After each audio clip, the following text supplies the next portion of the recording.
billahi minasyaitonir rajim. Bismillahirrahmanirrahim. Assalamualaikum warahmatullahi wabarakatuh. Alhamdulillahirabbil alamin. Wassalatu wassalamu ala sayyidina Muhammadin wa ala alihi wa ashabihi wa man tabi'ahu dahu ila yaumiddin. Amma ba'd. Sahabat muslimah yang dirahmati oleh Allah Subhanahu wa taala, bersyukur kita kepada Allah. Allah karuniakan kenikmatan iman kepada kita sehingga bisa melakukan amaliyah ketaatan kepada Allah Subhanahu wa taala. Semoga Allah Subhanahu wa taala menerima amal ibadah kita dan mudah-mudahan Allah Subhanahu wa taala mengkaruniakan keistiqomahan dalam keimanan, dalam ketaatan, dalam ketakwaan sampai akhir hayat kita, sehingga mudah-mudahan dengan itu kita dimuliakan oleh Allah Subhanahu wa taala di dunia dan kelak di surganya insyaallah. Amin ya rabbal alamin. Salawat serta salam kita haturkan kepada uswah hasanah kita Baginda Muhammad sallallahu alaihi wasallam. Semoga kita diakui sebagai umatnya, mendapat syafaatnya, dan mudah-mudahan kelak bisa bertemu dengan beliau di surga Allah Subhanahu wa taala. Amin ya rabbal alamin. Sebelum kita mulai, kita sama-sama berdoa kepada Allah Subhanahu wa taala. Semoga Allah Subhanahu wa taala mengkaruniakan ilmu yang berkah, bermanfaat, bisa kita amalkan menjadi bekal di dunia dan kelak menjadi bekal kita di akhirat insyaallah. Amin ya rabbal alamin. Baik sahabat muslimah yang dirahmati oleh Allah Subhanahu wa taala, tema kita adalah 5 kiat menemukan potensi diri terbaik. Ini yang diminta oleh teman-teman muslimah di Korea ya. Baik, sebelum saya mulai materi ini, saya ingin bertanya dulu, maksudnya ini teman-teman sahabat-sahabat semua mendengar mungkin materi ini komunikasi. Oh, ada suara mencari ternyata ya. 5 cara menemukan potensi diri. Oh, ini siapa nih? Baik. Jadi yang pertama adalah kenapa kita mesti memaksimalkan potensi diri kita, gitu ya? Kenapa kita ada suaranya, Mbak? Ada Ustadz, udah. Oke. Ada ya? Ada ya. Oke, sih. Baik. Baik ya. Jadi di dalam surah Al-Lail ayat yang keempat Allah menggambarkan inna sa'yakum lasyatta. Sesungguhnya kita memiliki usaha yang berbeda-beda di dunia ini ya. Usaha yang berbeda-beda. Allah Subhanahu wa taala karuniakan potensi untuk diri kita. Nah, sahabat muslimah yang dirahmati Allah Subhanahu wa taala, jadi kenapa kita mesti menemukan potensi diri kita gitu ya. Kemudian kita bisa memaksimalkannya. Yang pertama adalah sebagai sarana mengaktualisasikan diri kita gitu ya. Kita sebagai makhluk sosial itu perlu beraktualisasi gitu ya. Beraktualisasi dalam memaksimalkan potensi diri kita, dan kita mesti menemukannya. Allah Subhanahu wa taala digambarkan kita punya potensi yang berbeda-beda. Yang kedua adalah dengan potensi diri kita itu, ketika kita bisa menemukannya, maka kita bisa maksimal berkontribusi gitu ya. Bisa maksimal berkontribusi. Makanya digambarkan di dalam hadis itu khairun nas anfa'uhum linnas. Sebaik-baik manusia adalah yang bermanfaat buat yang lainnya. Artinya apa? Kita memberikan kemanfaatan dengan potensi diri kita yang Allah anugerahkan kepada kita. Nah, kemudian yang ketiga adalah potensi diri kita yang bisa kita temukan kemudian kita bisa maksimalkan, maka ini akan berpeluang untuk kita memaksimalkan amal jariyah. Makanya digambarkan di dalam hadis yang diriwayatkan oleh Imam Muslim, idza matal insanu in qata'a amaluhu illa min salasah. Jadi ketika meninggal manusia itu terputus semua amalnya kecuali 3. Di antaranya adalah ilmu yang bermanfaat. Nah, jadi ilmu yang bermanfaat inilah bagian dari potensi diri kita.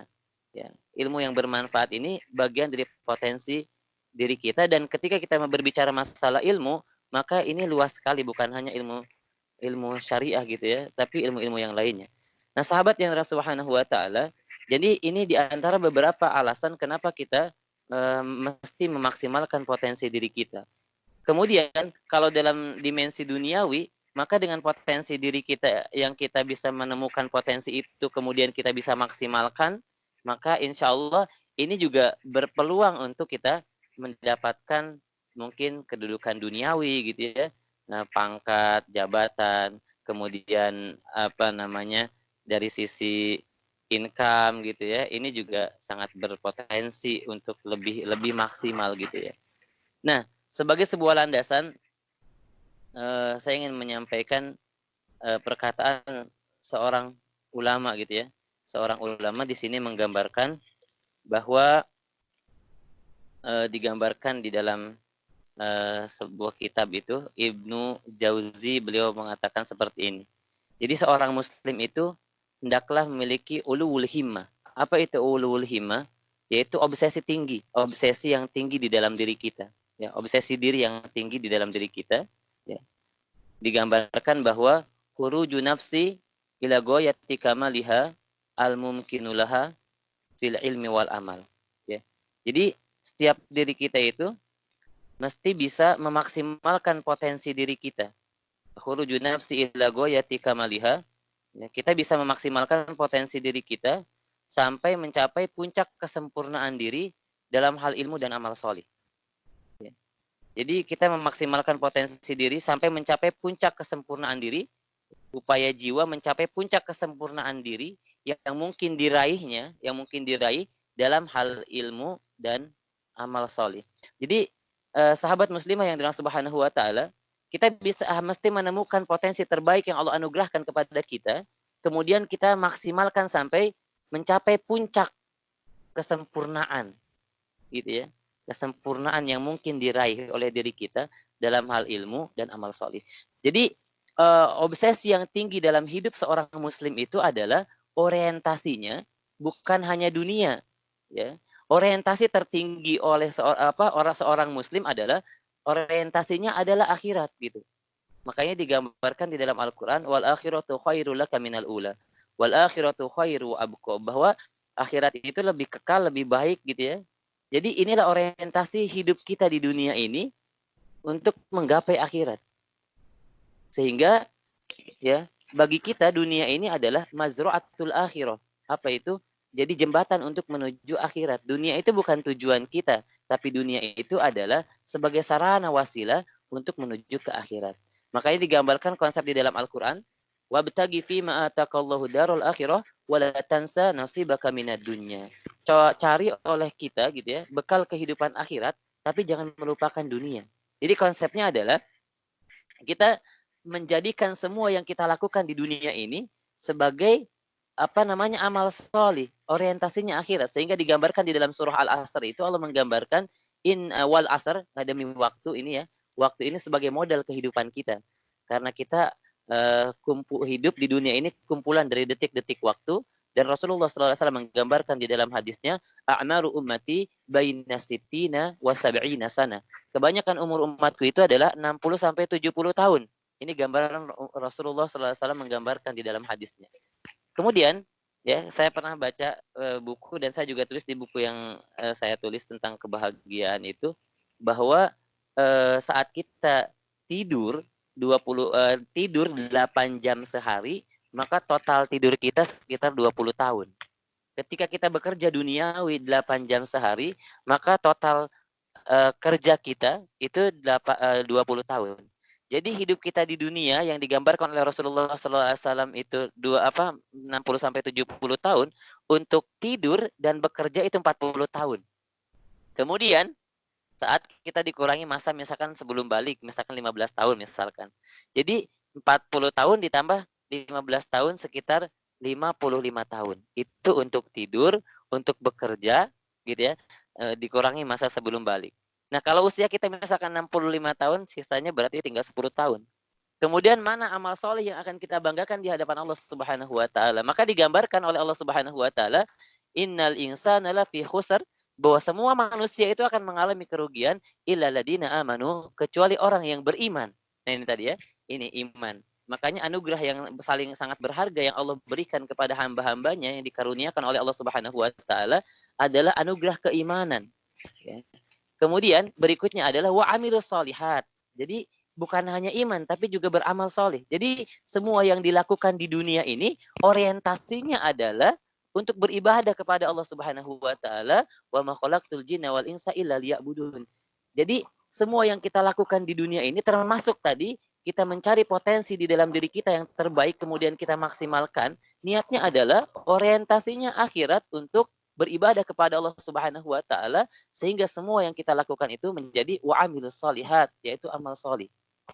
Jadi sahabat muslimah yang dirahmati oleh Allah Subhanahu wa taala, dengan waktu di dunia yang terbatas tadi, ketika kita menjadikan semua aktivitas kita yang kita lakukan di dunia ini orientasinya adalah akhirat, maka insya Allah itu akan menjadi amal solih kita. Wa amilus solihat. Dan ini diantara orang-orang yang dikecualikan oleh Allah Subhanahu wa taala ketika manusia innal insana lafi khusr mengalami kerugian, maka orang-orang yang menjadikan seluruh aktivitas duniawinya sebagai amal soleh menuju ke akhirat, maka dia dikecualikan oleh Allah Subhanahu wa taala wa amilus solihat, yaitu orang-orang yang menjadikan semua yang dilakukan di dunianya ini sebagai ibadah amal soleh yang orientasinya akhirat. Kembali tadi sahabat yang dirahmati oleh Allah Subhanahu wa taala, jadi sebuah kemestian dan semua keniscayaan bagi kita ya untuk menggapai puncak kesempurnaan diri kita, mencari potensi, menemukan potensi yang terbaik yang kita miliki, yang Allah anugerahkan kepada kita, yang sesungguhnya Allah sudah berikan kepada kita potensi itu, yang kita harus menemukannya, kemudian kita maksimalkan semaksimal mungkin, gitu ya, sehingga kita bisa benar-benar maksimal berkontribusi, memberikan manfaat buat orang lain, bahkan gitu ya, potensi diri yang kita maksimalkan ini bermanfaat buat orang lain dan juga insya Allah menjadi peluang amal jariyah yang ketika kita meninggalkan dunia ini, pahala dan amalnya akan terus mengalir kepada kita. Tadi, ilmu yang bermanfaat. Memberikan ilmu yang bermanfaat di antara tiga hal itu. Sahabat ya Allah Subhanahu wa taala, jika kita bercermin, ya, ini kan muslimah semua gitu ya. Mungkin kalau kita bercermin secara umum kepada para sahabat Rasulullah Shallallahu Alaihi Wasallam, kita bisa melihat setiap sahabat itu punya kelebihan, ya, punya potensi yang tidak dimiliki oleh orang yang lain, atau potensinya ini lebih dominan dibandingkan dengan sahabat-sahabat yang lainnya. Mungkin mereka mempunyai kemampuan yang standar, tapi ada yang lebih dominan dari seorang sahabat secara individu itu memiliki dominan di dalam bidang tertentu. Sehingga mereka, para sahabat Rasulullah Shallallahu Alaihi Wasallam itu memiliki gelar-gelar tertentu. Contoh misalkan, ya, ketika kita menggambarkan sahabat Rasulullah Shallallahu Alaihi Wasallam yang bernama Abu Bakar Siddiq radhiyallahu an, Abu Bakar gitu ya, maka gelar beliau adalah As-Siddiq, gitu ya. Abu Bakar gelarnya adalah As-Siddiq, orang yang jujur. Nah, apakah para sahabat yang lain tidak jujur? Sahabat yang lain juga jujur, tapi beliau memiliki keistimewaan tersendiri, gitu ya, dalam masalah kejujuran ini, sehingga beliau dikatakan Abu Bakar As-Siddiq, gitu ya. Kemudian Umar bin Khattab, ya, Umar bin Khattab ini terkenal dengan Al-Faruq, gitu ya, Al-Faruq, pembeda antara yang hak dan yang batil. Apakah para sahabat yang lain tidak bisa membedakan? Mereka juga bisa membedakan, tapi Umar bin Khattab ini beliau punya keistimewaan tersendiri dalam hal membedakan antara hak dan yang batil. Kemudian Utsman bin Affan terkenal dengan Dzunurain, yang punya dua cahaya. Ali bin Abi Thalib karamahullahu wajhah, Allah muliakan wajahnya, ya. Bilal bin Rabah muadzinur Rasul, tukang azannya Rasul. Apakah yang lain tidak bisa azan? Para sahabat yang lain bisa, tapi Bilal bin Rabah ini terkenal dengan tukang azannya Rasulullah Shallallahu Alaihi Wasallam. Hasan bin Sabit misalkan syairun Nabi, penyairnya Nabi. Jadi para sahabat Rasulullah Shallallahu Alaihi Wasallam memiliki keistimewaan tersendiri, gitu ya, yang itu dominan gitu, potensinya lebih dominan, lebih maksimal dibandingkan dengan yang lainnya. Kemudian sahabat muslimah yang dirahmati oleh Allah Subhanahu wa taala, ketika misalkan kita berbicara tentang ummahatul mukminin gitu ya, istri-istri Rasulullah Shallallahu Alaihi Wasallam, maka di antaranya ada Khadijah. Ya, Khadijah ini terkenal dengan wanita yang kuat, cerdas gitu ya, menjaga kehormatan, ketelitian dalam menjalankan usaha perdagangan. Ini di antara keistimewaan istrinya Rasulullah Sallallahu Alaihi Wasallam, Siti Khadijah.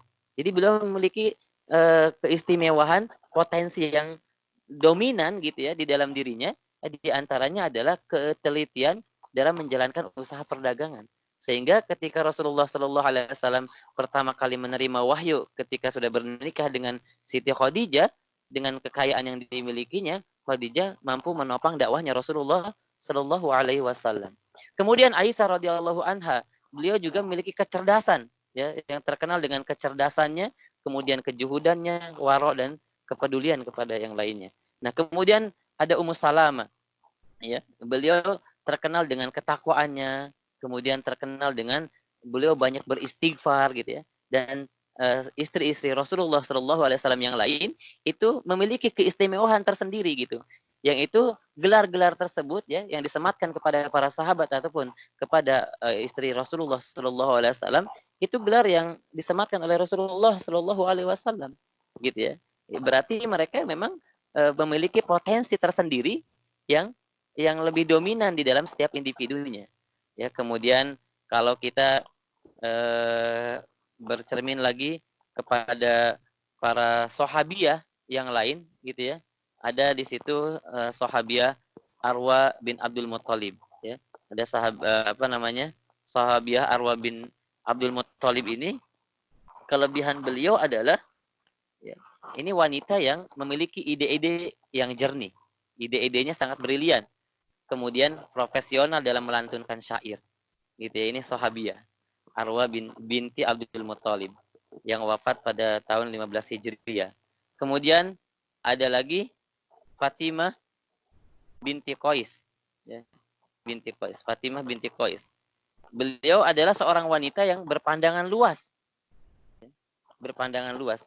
Dan ketika ada pertemuan tokoh-tokoh Islam di situ ya, untuk bermusyawarah, untuk memusyawarahkan khalifah pengganti Umar gitu ya.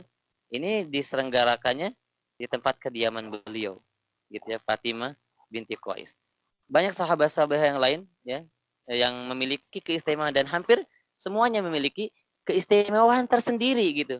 Keistimewaan tersendiri. Jadi sahabat muslimah yang dirahmati oleh Allah Subhanahu wa taala, kita sebagai seorang yang beriman mesti menemukan potensi diri yang terbaik di dalam diri kita, yang kemudian kita bisa maksimalkan semaksimal mungkin, yang potensi diri ini memberikan kemanfaatan buat banyak orang, gitu ya, memberikan kemanfaatan buat banyak orang, berkontribusi dengan potensi diri kita. Contoh misalkan, ketika ada muslimah di sini, ibu-ibu gitu ya, misalkan ibu-ibu yang misal dominan misalkan, atau dia punya potensi dalam hal kuliner misalkan, dalam hal memasak gitu ya, misalkan terkenal dengan masakannya enak gitu, maka ini bisa menjadi satu sarana untuk berdakwah gitu ya. Saya kemarin punya tadi malam mengisi di satu tempat, di satu masjid di daerah Daegu ini gitu ya. Saya baru menemukan jamaah yang punya ciri khas tersendiri gitu. Saya kurang lebih sekitar 8 kali ke Korea ini, dakwah di Korea gitu ya, keliling ke berbagai wilayah.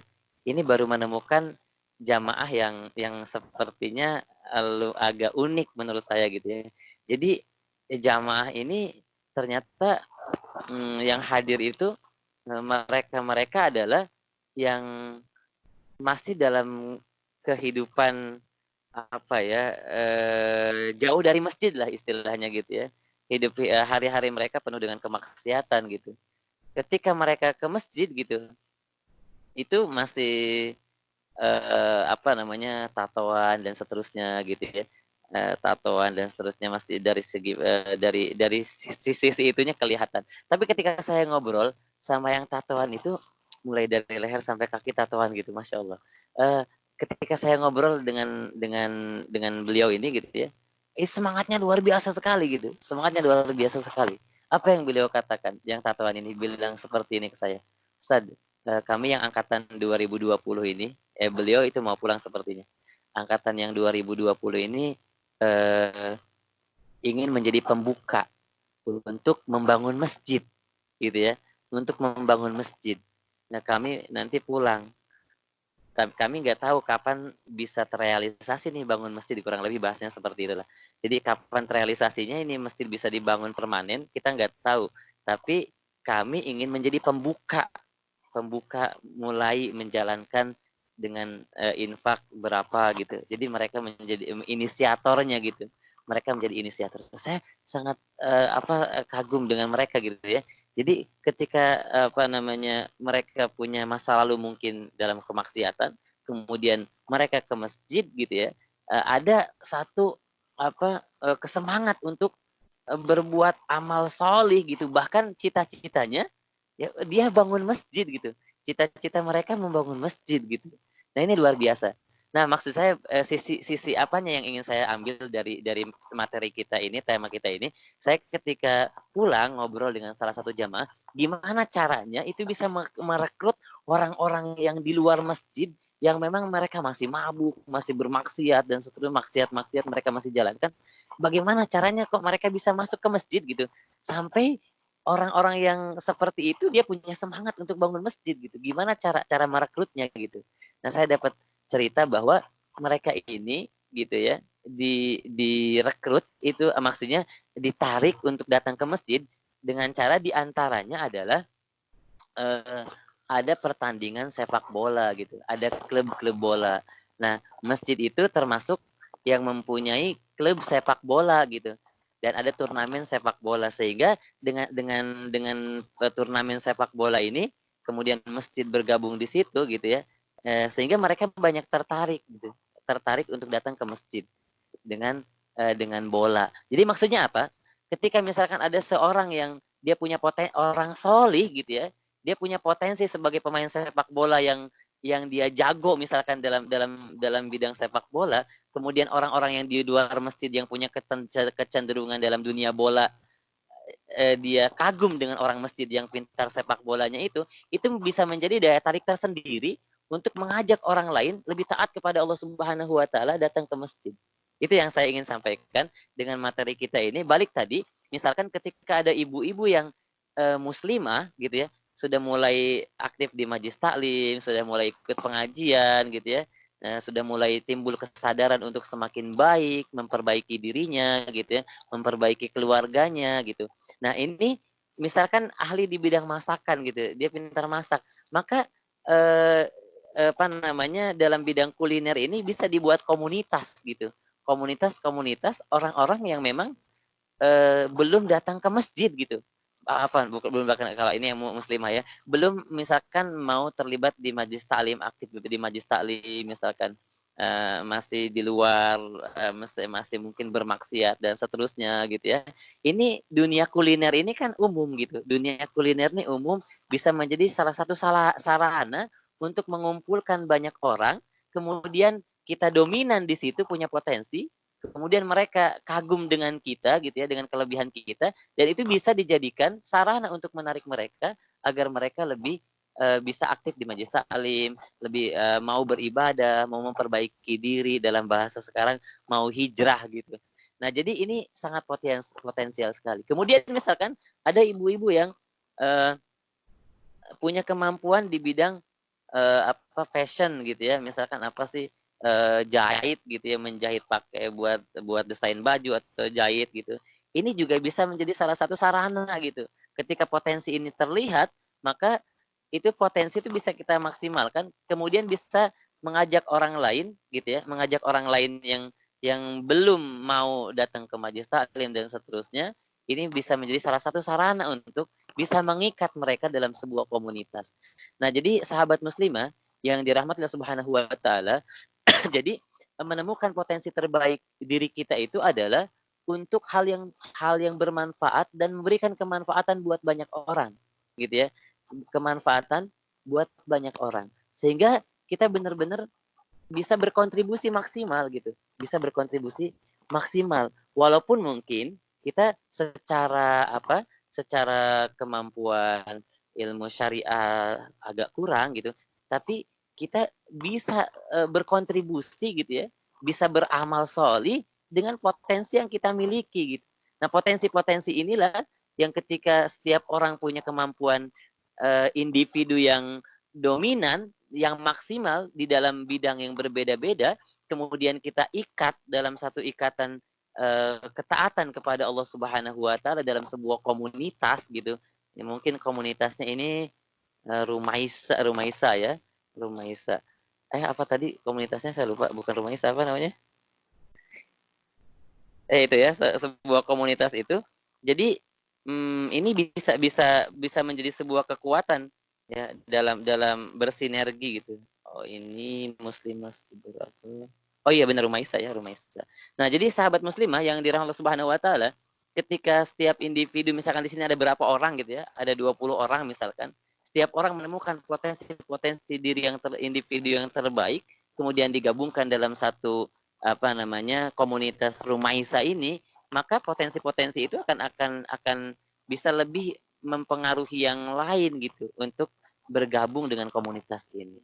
Nah, jadi itu ya, tentunya bukan hanya hal itu tadi dari sisi income gitu ya, untuk penghasilan tambahan keluarga juga ini bisa maksimal. Ketika itu bisa dimaksimalkan untuk menambah income penghasilan keluarga kita gitu ya, ini pun sangat berpotensi lagi ketika tadi orientasinya akhirat. Apa berarti amal solih kita gitu ya, amal solih kita bukan hanya ilmu yang bermanfaat, tapi dengan income yang lebih banyak masuk ke dalam kas-kas keluarga kita, maka peluang untuk sedekah juga semakin banyak gitu. Peluang untuk sedekah juga semakin banyak. Sehingga potensi diri yang dimaksimalkan itu bisa dimaksimalkan, itu bisa menambah income. Dengan income itu kita bisa lebih banyak bersedekah gitu ya. Dengan sedekah itulah insya Allah itu bagian dari amal jariah yang akan terus mengalir kepada kita gitu ya, akan terus mengalir kepada kita. Jadi sahabat muslim yang Allah Subhanahu wa taala ini. Kemudian ya, ini agak sedikit melebar. Bagi yang sudah berkeluarga gitu ya, bagi yang sudah berkeluarga, maka kita pun harus bisa menemukan potensi terbaik anak kita. Ya, kalau kita mungkin dulu orang tua kita belum sebagian gitu ya, belum sampai memperhatikan apa sih potensi terbaik anaknya. Nah, bagi kita sekarang, kita kalau bisa melihat, jadi kita sebagai bahasanya mentor gitu buat anak kita, menemukan potensi terbaik yang dimiliki oleh anak kita. Kira-kira mereka potensinya apa gitu. Nah, ini mulai kita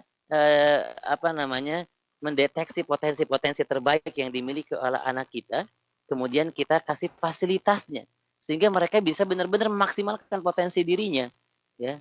Karena di dalam agama kita itu sebetulnya ada fase balik gitu ya. Fase balik sudah kena beban dosa gitu ya. Sudah mukallaf, wajib beribadah. Nah, sebetulnya dari sisi kemandirian ya, dari sisi mental, dari sisi potensi itu sebetulnya di waktu balik itu mereka sudah menemukan potensi dirinya sehingga bisa dimaksimalkan totalitas gitu. Sehingga mereka menjadi orang-orang yang benar-benar punya pijakan kuat dalam menjalani kehidupan ini. Nah, kita terkadang gini, orang yang belum menemukan potensi diri itu akan sangat dalam tanda kutip terkadang galau juga gitu. Ketika melihat orang yang lain seperti ini, mau seperti itu, yang lainnya beda lagi, kayaknya kok itu enak dan seterusnya dan seterusnya. Jadi sahabat yang dirahmati Allah Subhanahu wa taala, ini sangat penting sekali untuk kita temukan ya. Tapi orientasi kita tadi adalah bahwa semuanya jadikan sebagai sebagai amal solih kita, wa amilus solihat, yang itu bermanfaat bagi akhirat kita. Kemudian sahabat yang dirahmati Allah Subhanahu wa taala, bagaimana caranya gitu ya. Nah, 5 kiatnya belum nih, 5 kiatnya belum. Nah, ini kita akan bahas. Apa kiat-kiat agar kita bisa menemukan potensi diri kita? Yang pertama adalah memaksimalkan doa. Nah, ini penting. Syukur-syukur alhamdulillah kalau misalkan di antara kita sudah ada yang menemukan potensi itu. Nah, ini berarti anugerah yang harus kita benar-benar syukuri gitu. Nah, ketika kita belum bisa menemukannya, nah ini tadi kita terkadang suka dalam bahasa sekarang tuh galau gitu ya. Galau gitu, belum menemukan potensi terbaiknya. Nah, jadi gimana agar kita bisa menemukannya? Yang pertama adalah memaksimalkan doa. Doa seperti apa? Ya, doa kita meminta kepada Allah Subhanahu wa taala dikaruniakan potensi yang terbaik dan kita bisa maksimalkan potensi itu semaksimal mungkin, memberikan kemanfaatan bukan hanya buat dunia tapi buat akhirat kita. Itu doanya, gitu ya. Dan doa ini sahabat yang dirahmati Allah Subhanahu wa taala harus lebih maksimal daripada ikhtiar kita. Doa itu harus lebih maksimal daripada ikhtiar kita. Kenapa? Karena dengan berdoa berarti kita melibatkan Allah Subhanahu wa taala yang namanya selalu kita agungkan, yang selalu kita besarkan, yang selalu kita tinggikan di dalam rakaat-rakaat salat kita. Allahu Akbar, kita besarkan, subhana rabbiyal a'la, kita tinggikan, subhana rabbiyal azim, kita agungkan. Bahkan bukan hanya ucapan yang kita ucapkan, kita sertai dengan gerakan kita mengangkat kedua tangan saat bertakbir, kemudian saat kita ruku membukukan tubuh kita, kemudian saat kita bersujud totalitas benar-benar menyerahkan semuanya kepada Allah Subhanahu wa taala. Saat kita berdoa, bawalah perasaan energi salat itu di dalam doa-doa kita, sehingga kita benar-benar merasakan satu hal yang luar biasa dari setiap doa-doa yang kita panjatkan. Jadi doa ini harus maksimal, ya. Makanya saya suka sampaikan itu, doa itu harus maksimal. Jangan sampai ikhtiar maksimal tapi doanya minimal gitu ya. Jadi doa itu harus maksimal. Ikhtiar boleh jadi minimal, tapi doa jangan sampai itu minimal, doa harus maksimal. Maka janganlah kita melangkah kecuali disertai dengan doa kepada Allah Subhanahu wa taala. Nah, sahabat yang Allah Subhanahu wa taala, kita bisa bercermin kepada doa. Nah, ini manusia yang paling kaya di muka bumi. Manusia yang paling kaya di muka bumi yaitu Nabi Sulaiman alaihissalam. Nabi Sulaiman alaihissalam, beliau berdoa kepada Allah Subhanahu wa taala. Apa doanya? Ya, doa beliau adalah digambarkan dalam Al-Qur'an, Rabbighfirli wa habli mulkan la yambagi li ahadin min ba'di. Ya Allah, ampuni aku dan karuniakan kepadaku kerajaan yang tidak pernah Engkau berikan kepada selainku setelah ini. Jadi beliau doanya luar biasa dahsyat sekali. Beliau minta kerajaan yang tidak pernah diberikan kepada selain dirinya. Ini doa yang benar-benar maksimal. Dan doanya dikabulkan oleh Allah Subhanahu wa taala. Jadi saat kita ingin menemukan potensi diri terbaik kita, maka kita benar-benar berdoa yang totalitas kepada Allah Subhanahu wa taala. Gitu ya. Doa yang totalitas. Tapi dalam hal doa, gitu, ini bab doanya sedikit. Fokusnya bukan kepada dikabulkan atau tidaknya doa-doa kita. Fokus doa itu adalah diampuni atau tidak dosa-dosa kita. Makanya Nabi Ibrahim alaihissalam sebelum beliau meminta hajatnya kepada Allah Subhanahu wa taala, sebelum beliau meminta kerajaan kepada Allah Subhanahu wa taala, yang beliau ucapkan adalah Rabbighfirli, ya Allah ampuni aku. Jadi sahabat yang Allah Subhanahu wa taala, fokus dalam doa itu adalah diampuni atau tidak dosa-dosa kita. Karena kalau diampuni dosa-dosa kita, insya Allah doa-doa kita akan dikabulkan oleh Allah Subhanahu wa taala. Makanya digambarkan dalam Al-Qur'an, wa idza sa'alaka ibadi anni fa inni qarib ujibu da'watad da'i dadaan. Ketika hambaku bertanya tentang aku, katakan, aku ini dekat. Aku akan pasti mengabulkan doa-doa hambaku. Tapi masalahnya, ketika Allah mengatakan aku ini dekat, kita ini suka menjauh dari Allah Subhanahu wa taala. Kita yang suka menjauh dari Allah Subhanahu wa taala. Baik, ini ya. Jadi yang pertama adalah memaksimalkan doa, meminta kepada Allah Subhanahu wa taala potensi terbaik yang bisa kita maksimalkan, bermanfaat buat dunia dan akhirat kita. Yang kedua, sahabat yang Allah Subhanahu wa taala, ya, kita bisa melihat dari hobi. Ya, hobi hari. Kita hobinya apa? Makanya ada biodata hobinya apa sih gitu ya. Nah, biasanya potensi diri itu dekat-dekat dengan hobi. Hobi di hari-hari kita. Hobi kita apa gitu ya. Kalau hobinya main Facebook berarti ada potensi untuk bisnis online gitu ya. Nah, hobinya apa? Kita lihat hobi kita. Tiap orang pasti punya hobi gitu ya. Jadi dari hobi mulainya. Kemudian dari passion, kecenderungan kita. Kita apa sih aktivitas yang kita lakukan ya? Itu kita senang melakukannya tanpa kita merasa berat atau terbebani gitu. Kadang kita lakukan aktivitas tuh gitu ya, tapi kita nggak merasa terbebani tuh, kita senang aja melakukannya, senang walaupun waktu yang agak lama kita lakukan, kita luangkan waktu yang cukup lama untuk melakukan itu, kita bawaannya senang, tidak menjadi beban, tidak berat kita jalankan, itu ada kecenderungan. Jadi itu yang ketiga ya. Apa sih bahasa Arabnya passion itu? Muyul ya, muyul, kecenderungan. Ada kecenderungan hati gitu ya. Jadi itu. Jadi yang pertama tadi doa, yang kedua hobi, yang ketiga passion kita. Kemudian kita mesti menggambarkan gambaran ideal. Ya. Jadi ketika misalkan kita ingin mencari potensi diri yang terbaik, menggambarkan gambaran ideal dengan potensi diri itu, ya kira-kira maksimalnya seperti apa gitu ya. Kita ingin maksimal seperti apa sih, memaksimalkan potensi diri kita. Jadi kalau kita udah berusaha untuk menemukan, maka kita gambarkan tuh, visualisasikan ya gambaran terbaik dari potensi diri kita itu seperti apa nanti idealnya gitu ya. Bahkan sampai ke akhirat tadi manfaatnya gitu ya, sampai terbawa ke akhirat, menjadi amal jariah buat kita. Makanya sahabat yang dirahmati oleh Allah Subhanahu wa taala, ya, Allah Subhanahu wa taala menggambarkan kepada kita di dalam surah Al-Hasyr gitu ya. Digambarkan di dalam surah Al-Hasyr ayat yang ke-18. Allah menggambarkan, ya ayyuhalladzina amanu taqullaha wal tanzur nafsum ma qaddamat lighad wattaqullaha innallaha khabirum bima ta'malun. Ini perintah yang luar biasa.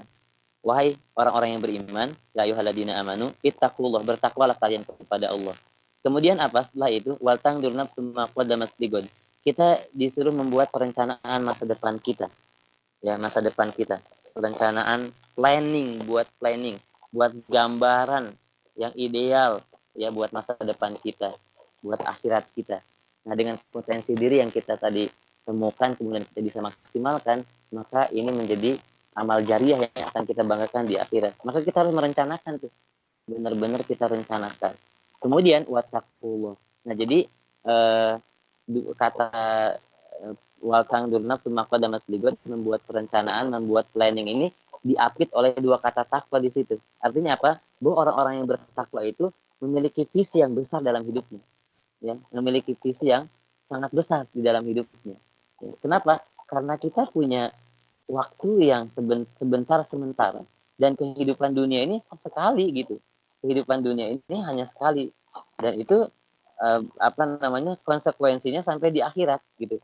Konsekuensinya sampai di akhirat. Sehingga ketika kita benar-benar bisa memaksimalkan potensi diri kita di dunia, ya, bagi orang-orang yang beriman, inilah kesempatan untuk kita agar semua yang kita lakukan tadi ya menjadi amal jariah dan yang membanggakan kita nanti di akhirat. Jadi ini ya. Kemudian Allah Subhanahu wa taala menutup ayat 18 ini, innallaha khabirum bima ta'malun. Allah Subhanahu wa taala mengetahui apa yang kita lakukan. Jadi fokus kita gitu ya.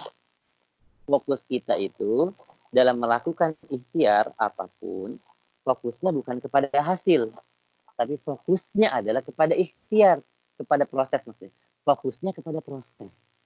Jadi dalam menjalani proses kita benar-benar semaksimal mungkin gitu ya. Dan juga mengikuti aturan-aturan Allah Subhanahu wa taala. Kenapa fokusnya kepada proses bukan kepada hasil? Karena hasil itu adalah anugerah dari Allah Subhanahu wa taala. Hasil itu anugerah dari Allah Subhanahu wa taala. Nah, proses itulah yang Allah lihat. Innallaha khabirum bima ta'malun. Yang Allah lihat, yang menjadi amal soleh itu adalah menjalani prosesnya. Makanya orang-orang yang fokus kepada proses gitu ya, dan dia niatnya untuk ibadah tadi, maka dia akan berbuat atau beramal semaksimal mungkin. Dia tidak mungkin ingin berbohong, merekayasa, manipulasi. Tidak mungkin mau seperti itu, berbuat curang dan yang lainnya. Kenapa? Innallaha khabirum bima ta'malun. Karena dia ingin dilihat oleh Allah Subhanahu wa taala agar prosesnya itu menjadi amal soleh. Adapun hasil gitu, itu adalah anugerah dari Allah Subhanahu wa taala. Nah, ini yang keempat. Kemudian sahabat yang dirahmati oleh Allah Subhanahu wa taala, yang kelima ya, kiat yang kelima adalah mujahadah, yaitu maksimal ikhtiarnya ya. Ikhtiarnya maksimal. Usaha untuk menemukan potensi diri itu benar-benar maksimal gitu. Jadi terus kita asah tuh potensi yang udah mulai kelihatan gitu ya. Ini kayaknya saya kecenderungan potensinya di sini nih gitu ya. Di sini nih. Ya, udah kelihatan, udah menemukan. Nah, kemudian kita jalani prosesnya tadi dengan maksimal tuh. Untuk benar-benar menjadi expert gitu ya, menjadi orang-orang yang ahli benar-benar di bidang itu gitu. Ya, benar-benar ahli banget gitu. Di situ. Keahliannya benar-benar maksimal gitu ya. Keahliannya benar-benar maksimal. Jadi saya kalau suka gambarin yang laki-laki gitu ya, yang laki-laki mungkin agak analoginya agak jauh mungkin ya, pemain sepak bola gitu ya. misalkan ada Cristiano Ronaldo, saya nggak suka bola tapi suka menganalogikan itu. Maksudnya beliau ya memang keahliannya di bidang sepak bola gitu. Kalau beliau disuruh main bulu tangkis, kagak bisa sih, tapi yang nggak bakal ahli seahli itu gitu. Kenapa beliau bisa seperti itu gitu? Bahkan mungkin kalau tendangan bebas peluang untuk menjadi gol itu sangat besar. Karena memang tiap hari ya kerjaannya nendang bola aja gitu. Kerjaannya tiap hari nendang bola. Nah, jadi tadi ya mujahadah, melakukan menjalani prosesnya dengan sungguh-sungguh. Waladina jahadu fina lanahdiyannahum subulana. Jadi ketika kita berusaha untuk bersungguh-sungguh, maka Allah Subhanahu wa taala akan memberikan jalannya untuk kita. Jadi memaksimalkan semuanya. Ketika kita udah mulai kelihatan nih, gitu ya, mulai kelihatan, maka benar-benar mujahadah. Waktu-waktu kita untuk terus memaksimalkan itu sehingga menjadi orang-orang yang ahli di bidang yang kita geluti. Gitu. Nah, sahabat yang Subhanahu wa taala, kemudian ya selain mujahadah itu ya, mujahadah yang kelima nih, kiat yang kelima adalah mujahadah dan tawakal. Jadi tadi agar kita siap menerima hasil dari Allah Subhanahu wa taala, fokus kepada proses tadi, maka tawakal ini penting sekali. Jadi gini, tawakal itu gitu ya, itu nggak ada hubungannya dengan fisik, dengan apa namanya, bahasanya apa, gini, jadi tawakal itu adalah ranahnya hati dan pikiran, ya, ranahnya hati dan pikiran. Nah, kalau fisik kita itu tugasnya adalah mujahadah, memaksimalkan semuanya, totalitas bekerja, totalitas menemukan, totalitas mengembangkan, totalitas memaksimalkan. Adapun hati dan pikiran, nah ini ranahnya tawakal. Artinya apa? Kalau misalkan suatu saat ketika kita menjalani prosesnya gitu ya, kita berusaha untuk totalitas mujahadah maksimal banget gitu ya, tapi ternyata gagal gitu. Nah ini peran tawakal di sini. Peran tawakal di sini. Kita gagal gitu ya. Ini peran tawakal di sini. Hati dan pikiran siap menerima. Nah, orang yang punya konsep tawakal gitu ya, maka dia akan menghadapi kegagalannya itu dengan kesabaran, ikhlas dan ridho. Makanya Allah berikan tuh motivasi, hiburan buat orang-orang yang sabar. Apa hiburannya? Wabasyiris sabirin. Berikan kabar gembira untuk orang yang sabar. Innallaha ma'as sabirin. Allah beserta orang-orang yang sabar. Apalagi hiburan dari Allah, innama yuwaffas sabiruna ajrahum bighairi hisab. Allah berikan pahala ya, tanpa batas bagi orang-orang yang sabar. Unlimited tuh. Jadi pahalanya tanpa batas. Allah berikan kabar gembira untuk orang yang sabar. Kemudian Allah beserta orang-orang yang sabar. Allah berikan pahala tanpa batas bagi orang-orang yang sabar. Ini hiburan bagi orang-orang yang sabar. Nah, jadi itu ranahnya tawakal tadi. Fokusnya kepada proses, bukan kepada hasil. Ini orang-orang yang tawakal. Kemudian, sahabat yang dirahmati Allah Subhanahu wa taala, ketika dia sukses gitu ya, ketika dia sukses, maka dia mampu bersyukur gitu ya. Nah, dia mampu bersyukur kepada Allah Subhanahu wa taala atas kesuksesannya. Di antaranya kesyukurannya dengan cara apa? Kesyukurannya dengan cara dia lebih dekat dan lebih taat kepada Allah Subhanahu wa taala dan lebih peduli kepada sesamanya, gitu ya. Jadi lebih peduli gitu ya kepada sesama, kepada manusia. Makanya digambarkan duribat alaihimudillatu aina masukifu illa bihabli minallah wa habli minannas. Kalian akan ditimpa kehinaan di mana saja kalian berada kecuali kalian berhubungan baik dengan Allah dan dengan sesama manusia. Jadi hablum minallahnya semakin baik, hablum minannasnya juga semakin baik. Nah, itu di antara cara bersyukurnya. Maka Allah Subhanahu wa taala juga berikan motivasi bagi orang-orang yang bersyukur kepada Allah Subhanahu wa taala, la in syakartum la azidannakum. Barang siapa yang dia bersyukur, maka Allah Subhanahu wa taala akan tambah terus kenikmatan buat dirinya, gitu ya. Wala in kafartum inna adzabi lasyadid. Kalau kita ingkar, maka siksa Allah Subhanahu wa taala sangat pedih. Nah, makanya ini sebagai penutup, sahabat Allah Subhanahu wa taala, dua karakter manusia gitu ya, dua profil manusia digambarkan di dalam Al-Qur'an yang Allah Subhanahu wa taala berikan kesuksesan di dalam hidupnya ya, yaitu yang pertama adalah manusia paling kaya tadi di muka bumi, Nabi Sulaiman alaihissalam. Apa beliau persepsinya? Persepsi kesuksesannya adalah ada min fadli rabbi. Dia beluani a'ashkur am akfur. ini adalah karunia dari Tuhan itu.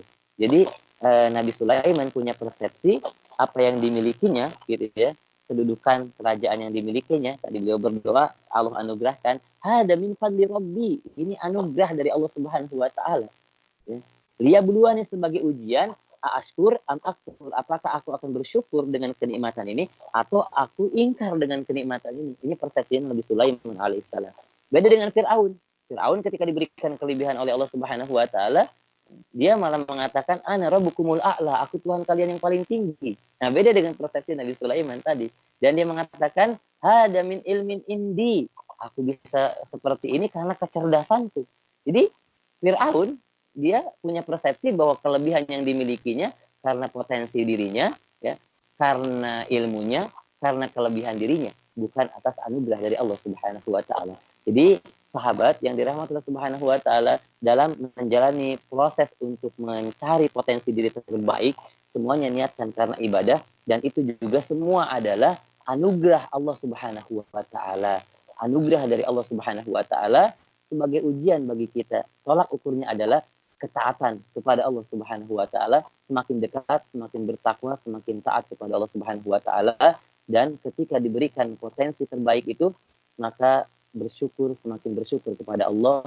Kalau kita belum menemukannya, terus jalani prosesnya dengan penuh kesabaran, ikhlas dan keridhaan, dan bersabarlah. Insya Allah, Allah Subhanahu wa taala akan memberikan yang terbaik, dan semua yang Allah anugerahkan adalah yang terbaik. Baik sahabat muslimah yang dirahmati oleh Allah Subhanahu wa taala, mungkin itu yang bisa disampaikan pada kesempatan malam hari ini. Semoga bermanfaat, mudah-mudahan Allah Subhanahu wa taala mengkaruniakan ilmu yang berkah, bermanfaat, bisa kita amalkan menjadi bekal dunia dan akhirat kita. Mohon dimaafkan kalau ada yang kurang berkenan. Walaupun minkum. Wassalamualaikum warahmatullahi wabarakatuh. Waalaikumsalam warahmatullahi wabarakatuh. Jazakallahu khairan atas ilmunya Ustadz. Kepada Mbak-mbak yang ingin bertanya, dipersilakan bisa ngetik atau langsung berbicara.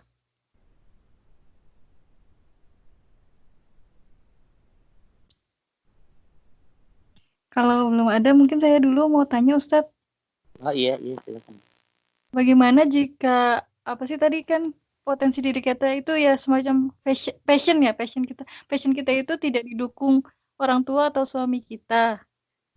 Terus yang kedua, Ustadz punya saran tidak, lembaga atau apa ya, atau program mana gitu yang bisa memfasilitasi kita untuk menemukan potensi diri. Terima kasih Ustadz. Iya. Baik. Jadi ini pola komunikasi ini penting ya, pola komunikasi. Jadi kalau kita sudah menikah gitu ya, maka posisi orang tua gitu ya, posisi orang tua itu sebagai sarana untuk kita diskusi saja, diskusi selama itu tidak melanggar syariat gitu ya. Maka ketika kita udah mulai menemukan, tinggal kita komunikasikan. Dan kita mesti bertanya ketika misalkan orang tua kita tidak setuju, kira-kira alasannya apa gitu. Nah, itu ada ruang diskusi di situ, ada ruang diskusi bersama orang tua. Nah, ketika alasannya realistis gitu ya, alasannya bisa diterima, ya udah kita ikuti orang tua kita. Tapi kalau alasannya masih bisa ada bergaining, masih bisa didiskusikan lagi gitu ya, alasannya masih bisa didiskusikan lagi gitu ya, bukan dalam rangka durhaka kepada orang tua juga gitu ya. Tapi kita sampaikan kepada mereka bahwa kecenderungan potensi ini yang mudah-mudahan menjadi amal soleh buat kita gitu sebagai individu, dan kita niatkan juga buat orang tua kita gitu, jadi bisa kita niatkan untuk kedua orang tua kita. Jadi ini ada ruang diskusi di situ. Nah, kemudian terkait dengan suami, ini unik banget, pasangan itu sangat unik banget. Nah, ini juga pentingnya kita komunikasi, itu sangat penting sekali gitu ya. Suami istri itu, ini sebagian mungkin sudah menikah gitu ya, selalu lebih pengalaman. Jadi daripada samanya gitu ya, dalam menyikapi sesuatu itu biasanya lebih banyak bedanya gitu. Termasuk kita punya kecenderungan biasanya pasangan tuh kecenderungannya berbeda-beda. Kecenderungannya berbeda-beda. Nah, makanya di situ adalah ada peran ada komunikasi. Ya, makanya saya sama istri itu ya, kita coba buat program di rumah gitu ya. Program di rumah yaitu program bersama Quran. Kita jadi mengikat keluarga dengan Quran, ini penting banget. Ini penting banget. Jadi kita buat program pengajian keluarga itu rutin. Saya coba berusaha untuk tiap hari, tapi kadang nggak bisa. Kita coba jalankan itu minimal seminggu sekali. Nah, seminggu sekali itu kita buat pengajian, saya, istri, dan anak-anak gitu ya. Kita buat pengajian. Kemudian di situ ada momen untuk memecahkan masalah-masalah keluarga kita. Jadi mengkomunikasikan masalah-masalah. Karena gini, di dalam kehidupan rumah tangga itu banyak sekali tadi perbedaan-perbedaan pandangan. Itu kalau kita nggak berikan sarana untuk memecahkan permasalahan itu, gitu ya, maka nanti dia akan seperti benang kusut gitu. Masalahnya cari solusinya dari mana dulu gitu.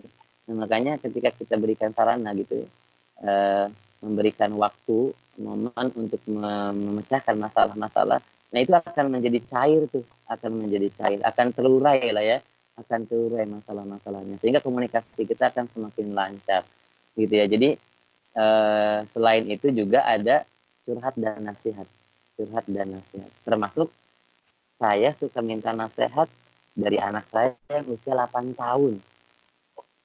Kenapa seperti itu? Kadang nasihat yang disampaikan oleh dia gitu, anak ini agak melebar sedikit ya, oleh anak itu kagak nyambung juga nasihatnya, dia ngomong apa aja. Cuman saya ingin memberikan pelajaran bahwa si anak ini merasa dalam tanda kutip diorangkan oleh orang tuanya gitu, dihargai, dia punya harga diri, dia tuh benar-benar dihargai oleh orang tuanya gitu, sehingga nanti dia akan menghargai orang tuanya juga gitu. Jadi saya ingin membiasakan seperti itu, termasuk ke istri tadi ya, dengan istri kita punya curhat dan nasihat. Jadi kita masalah apa disampaikan, dikomunikasikan. Kalau itu ranahnya anak nggak bisa gabung ya kita nggak boleh jangan sama anak gitu, saling memberikan nasihat. Jadi kita buat waktu saling memberikan nasihat, dan itu ketika itu kita luangkan, insya Allah hati kita siap sama-sama menerima gitu. Berbeda dengan ketika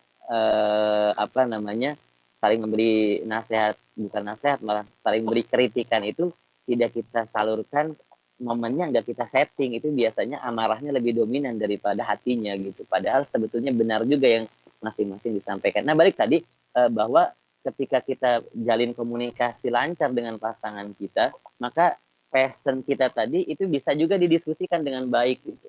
Didiskusikan sampai misalkan suami atau pasangan kita menerima. Kalaupun tidak, ya mesti ada bisa dikomunikasikan lah intinya.